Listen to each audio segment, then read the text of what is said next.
Selamat kembali bertemu dalam pendalaman firman Tuhan. Sesudah melampaui waktu yang panjang selama pandemi, kita ibadah di rumah, streaming, dan kita mulai juga bertemu. Kami percaya Tuhan punya rencana yang luar biasa.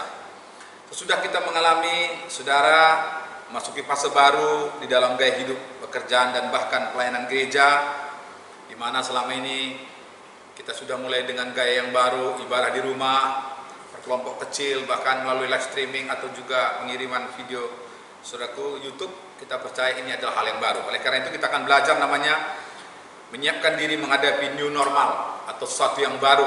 Hari-hari ini saudaraku kita masuk ke dalam fase yang baru namanya new normal, di mana saudaraku kita hidup dengan disiplin. Tetapi saudaraku bukan berarti saudaraku kita tidak menghadapi virus, kita menghadapi saudaraku masalah, tapi kita bersama dengan Tuhan dengan cara Tuhan. Oleh karena itu mari kita berdoa. Bapak yang bertahta dalam nama Tuhan Yesus Kristus, kami bersyukur buat kebaikan-Mu. Hari ini kami akan belajar firman-Mu, bagaimana kami menyikapi dengan kondisi new normal ini. Berbicaralah kepada kami siap mendengarkan firman-Mu. Dalam nama Tuhan Yesus kami berdoa. Amin.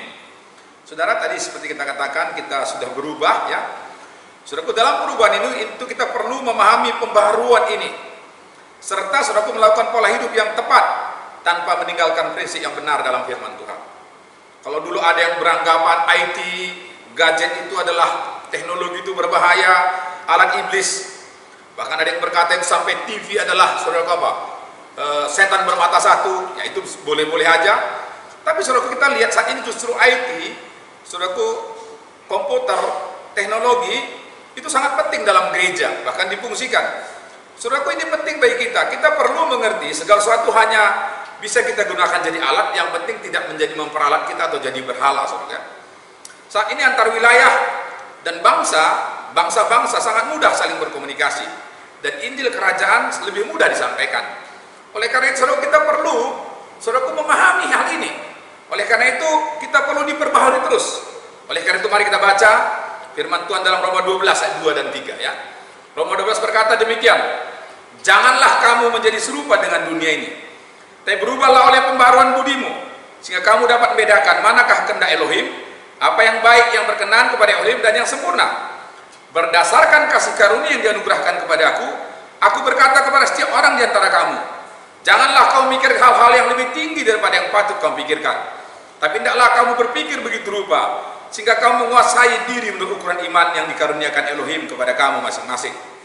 Saudaraku, saat ini kita perlu membaharui pikiran kita, dibaharui Roh Kudus dan memahami yang benar. Tapi saudaraku, kita juga perlu, saudaraku, memiliki hikmat dan saudaraku melakukan sesuai dengan iman kita. Kita tidak usah memasuki wilayah orang lain sehingga saudaraku akhirnya kita mengada-ngada.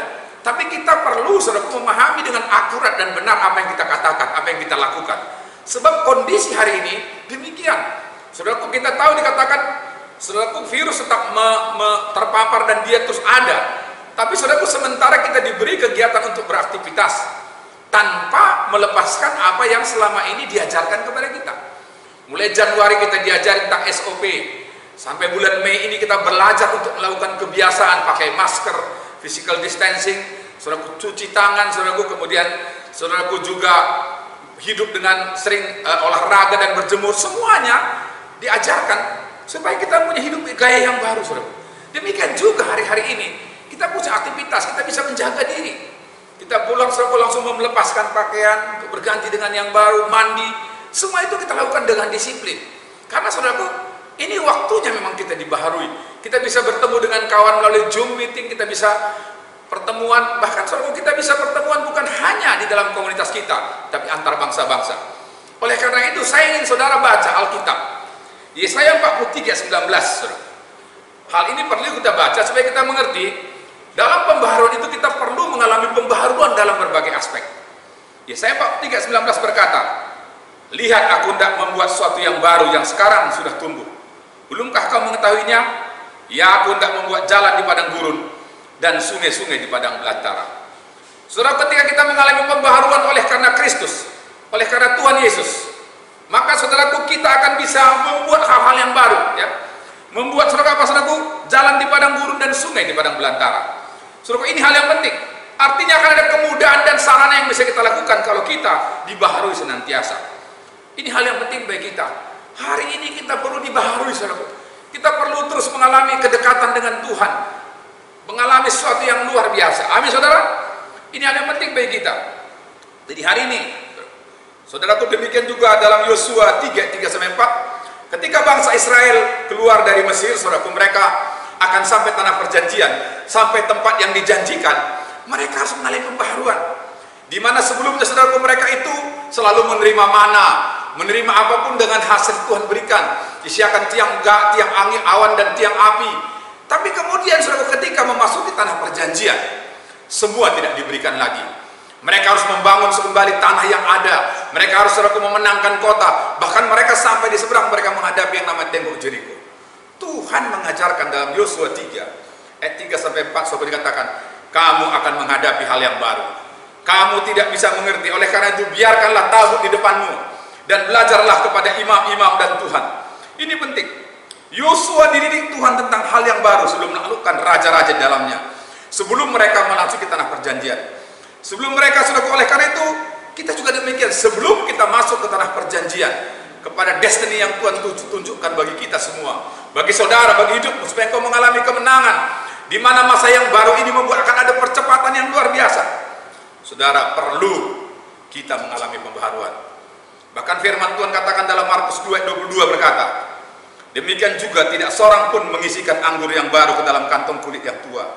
Karena jika demikian, anggur itu akan mengoyakkan kantong itu, sehingga anggur itu dan kantongnya dua-duanya terbuang. Tapi anggur yang baru hendaknya disimpan dalam kantong yang baru pula.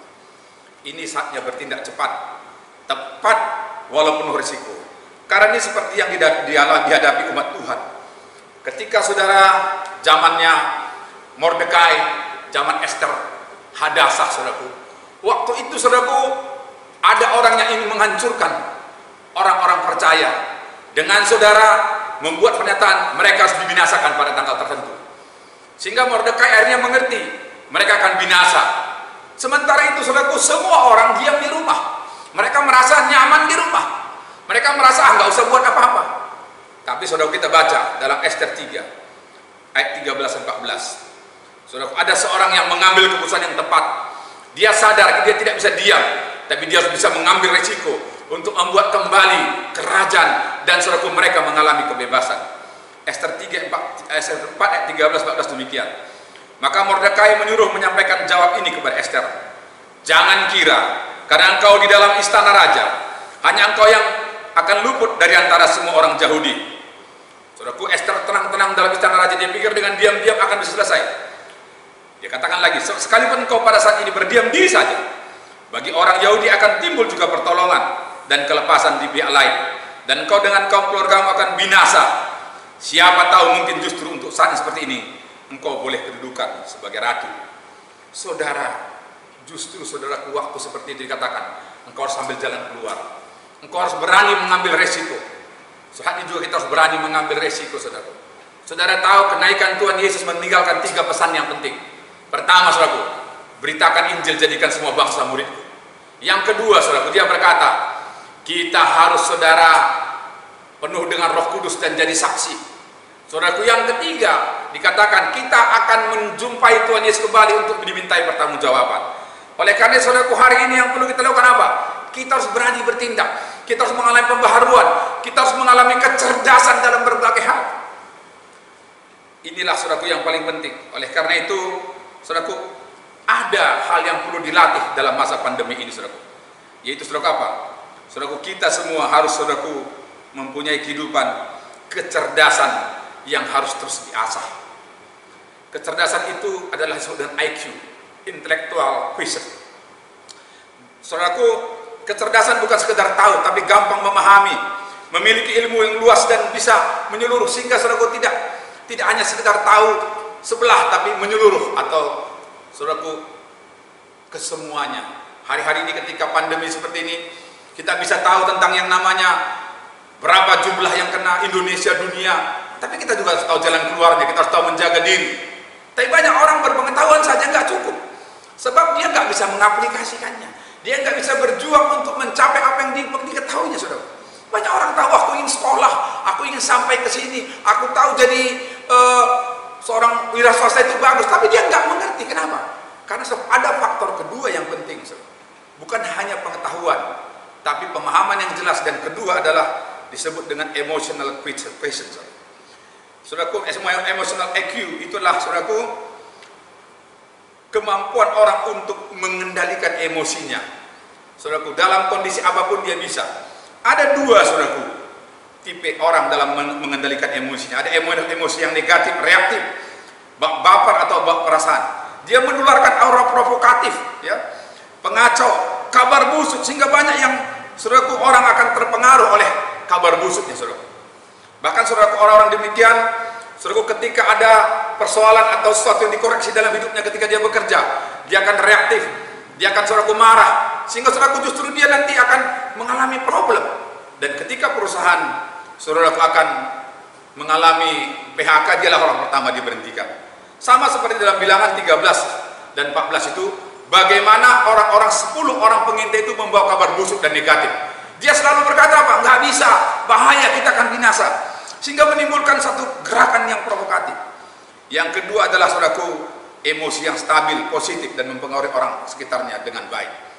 Saudaraku, orang-orang demikianlah orang yang bisa menguasai dirinya, membangun tim yang solid, mengajak orang untuk bekerja keras, tidak gampang untuk, saudaraku, mencari celah-celah untuk mengkritik.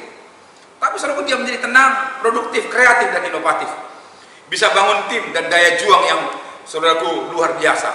Mereka seperti Yosua, saudaraku, seperti Kaleb, yang, saudaraku, bisa menenangkan kembali, seperti Jonathan kepada Daud, yang ketika Daud galau, dia bisa memberikan kekuatan kepada temannya. Itu, saudaraku, itulah yang kedua, itu emotional quotient. Saudaraku, perlu sekali kita mempunyai emosi yang stabil dan, saudaraku, kemampuan untuk menguasai diri. Yang ketiga adalah AQ, adversity quotient, yaitu kemauan seseorang yang ke depan. Kemauan itu, saudaraku, penting sekali, karena orang dunia berkata, di mana kemauan ada jalan. Tapi kemauan itu, saudaraku, ada 3 tipe dalam melakukan kemauannya. Pertama adalah, saudaraku, tipe quitter, orang yang lemah kemauan. Dia punya mau, tapi, saudaraku, dia cuma mau, aku ingin berhasil studi, aku ingin wira swasta. Tapi ketika dibilang, ayo kamu mulai dengan keahlian, kau buat begini, dia akan bilang, nggak bisa. Dia selalu cenderung untuk berkata, payah, hanya orang kaya yang bisa. Saudaraku, ini yang membuat, karena dia orang yang quitter, orang yang lemah kemauan, selalu berkata tidak bisa, nggak mungkin. Mana mungkin kita bisa unggul dalam kondisi begini, orang aja banyak yang sakit. Yang kedua adalah camper. Camper ini, saudaraku, orang yang mencari nyaman, mencari posisi nyaman, di mana yang enak, dia akan cari supaya dia mendapatkan berkat di situ. Sehingga cenderung jadi orang yang tengah atau follower. Orang ini, saudaraku, menunggu ada kesempatan baik lalu ikut. Kalau ada berkat diambil. Saudaraku, di komunitas gereja, di komunitas orang banyak ini, sebagian besar adalah campers. Karena, saudaraku, mereka suka untuk ikut-ikut sajalah, tidak mau menjadi orang yang unggul. Saudaraku, bukan menjadi, saudaraku, history maker, inovator, tapi apa yang ada di situ ikutlah. Itulah orang kebanyakan, saudaraku, di masyarakat ini, saudaraku. Dan dia sangat gampang dipengaruhi, apakah oleh orang yang, saudaraku, tadi quitter, ataukah orang yang ketiga disebut dengan climber. Climber adalah orang yang melihat harapan di balik masalah. Dia bisa melihat di balik persoalan yang ada ini akan ada satu berkat yang luar biasa, akan ada satu perubahan yang luar biasa. Dia punya self confidence yang tinggi, kepercayaan diri yang tinggi, dia punya kemampuan yang tinggi, saudaraku. Saudaraku, karena, saudaraku, dia adalah seorang cenderung akan menjadi pemimpin yang visioner. Orang yang gigih, punya daya juang yang tinggi, dan tetap dalam prinsip yang benar. Seperti Mordekai kita lihat tadi, dia tidak melihat ini sebagai persoalan, tapi dia berkata kepada Hadasa, kepada Esther, jangan-jangan nanti oleh karena itu kau akan jadi ratu. Dia melihat satu peluang yang ada, bukan menjadi ancaman, tapi dia melihat satu kesempatan yang ada bagi mereka. Daud juga begitu, ketika orang semua melihat Goliat, saudaraku, semua mereka ketakutan, tapi Daud berkata, aku akan datang, Tuhanku akan menghancurkan mereka. Saudaraku, ini hal yang penting bagi kita. Saudaraku, orang-orang climber ini sangat perlu, saudaraku. Di mana, saudaraku, dia akan mampu gigih memperjuangkan apa yang penting. Saudaraku, kita bersama hari ini perlu untuk berjuang, mempersiapkan yang terbaik untuk kita aplikasikan dalam masa-masa new normal ini, saudaraku. Kita harus berani melakukannya. Saudaraku, kemudian yang keempat adalah financial quotient. Saudaraku, quotient adalah EQ, kecerdasan dalam menggunakan keuangan, saudaraku. Saudaraku, bukan orang semua mau terima duit. tapi belum tentu mereka bisa menggunakan duit dengan benar. Saya sering beritahu kepada anak-anak muda kami, kalau kau punya uang 100 juta, kemana kau buat? Saudaraku, orang yang cerdas dia akan tahu kemana digunakan. Tapi kalau orang yang tidak cerdas dalam finansial, dia saudaraku akan gampang mengelola keuangan untuk hal yang salah, membeli hal yang salah, investasi yang salah, saudaraku, sehingga gampang ditipu orang, gampang jatuh kepada saudaraku penggunaan uang yang salah. Banyak orang kerja, saudaraku, saya lihat banyak orang kerja di perusahaan yang besar, BUMN, uangnya banyak, tapi ketika dia mulai menikmati itu, dia terus menikmati dengan cara yang salah. Ketika hari tua, mereka stres karena tidak bisa menikmati apa yang ada. Padahal itu kesempatan bagi mereka untuk menabung dan mengelola keuangannya, sehingga investasi yang baik, ketika dia saudaraku pensiun, dia bisa menikmati lebih lagi. Saudara, ini hal yang penting. Saudaraku, Alkitab mengajarkan banyak tentang penggunaan keuangan. Karena Tuhan akan menjaga keuangan kita berikan kepada Tuhan, kita gunakan saudaraku harta kita untuk benih, yaitu untuk investasi, dan kita gunakan untuk konsumsi kita. Bahkan saudaraku, di dalam rumus ekonomi ada dituliskan berapa persen harus digunakan untuk konsumsi. Tapi saudaraku, orang tidak cerdas. Alkitab mengajarkan kita. Saudaraku, orang-orang Yahudi saudaraku sangat pintar dalam mengelola keuangan, sehingga hampir sebagian besar keuangan di dunia ini dikuasai oleh mereka.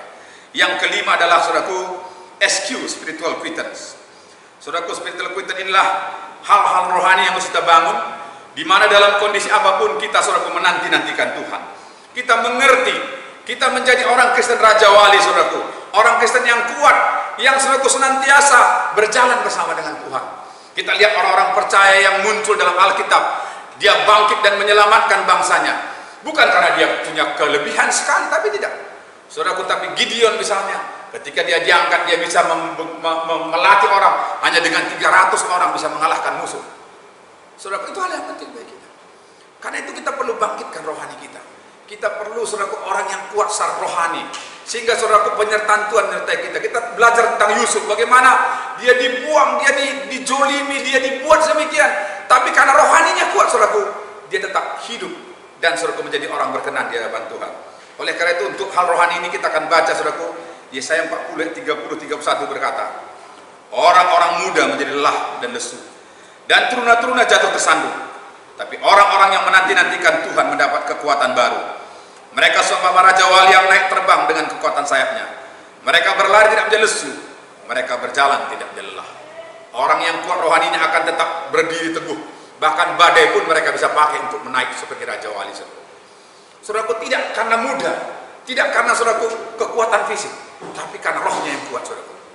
Kemudian saudaraku, Mazmur 92 12-15 berkata, demikian firman Tuhan, orang benar akan bertunas seperti pohon korma, akan tumbuh subur seperti pohon aras di Libanon. Mereka yang ditanam di bait Yahweh akan bertunas di pantaran Elohim kita. Pada masa tua pun mereka masih berbuah menjadi gemuk dan segar, untuk memberitakan bahwa Tuhan itu benar, bahwa Ia gunung batuku dan tidak ada kecurangan padanya. Saudara, orang benar, orang yang tertanam di rumah Tuhan itu akan berbeda. Dia akan seperti pohon korma, dia akan siap, saudaraku, bertumbuh di padang gurun sekalipun, saudaraku. Inilah new normal, orang yang berani bertindak, maju, tetapi ikut dalam aturan apa yang Tuhan inginkan, sehingga penyertaan Tuhan menyertai dia, saudara. Dan inilah saatnya kita bersatu melakukan pembaharuan. Di dalam masa new normal ini akan terjadi sinergi dalam perjalanan hidup kita. Kita bangun pasukan-pasukan yang gigih, kreatif, sinergi, dan visioner. Kita akan lihat, saudaraku, satu hal yang luar biasa akan terjadi. Saudaraku, kita akan lihat ada dampak yang luar biasa. Hari-hari ini penginjilan sangat mudah. Orang semua rindu akan dengar kasih Tuhan, rindu dengar akan lawatan Tuhan. Oleh karena itu, hari ini saya ajak kita semua yang mendengar firman Tuhan ini, baik orang tua PPA, baik jemaat maupun semua yang mendengarkan firman Tuhan ini, mari kita bangkit. Mulai dengan spiritual roh kita, bangun manusia rohani kita. Biarkan kita memahami kepenggunaan keuangan dengan tepat, miliki kemauan dan kegigihan yang luar biasa, miliki penguasaan emosi yang tepat, yang justru membangunkan orang-orang untuk memberi dan menolong orang-orang yang memerlukan. Dan saudaraku, saya percaya kecerdasan akan muncul dengan kecerdasan luar biasa. Saya belajar, saudara, ketika kita menceritakan terus tentang perlunya pertolongan bagi orang sekitar kita.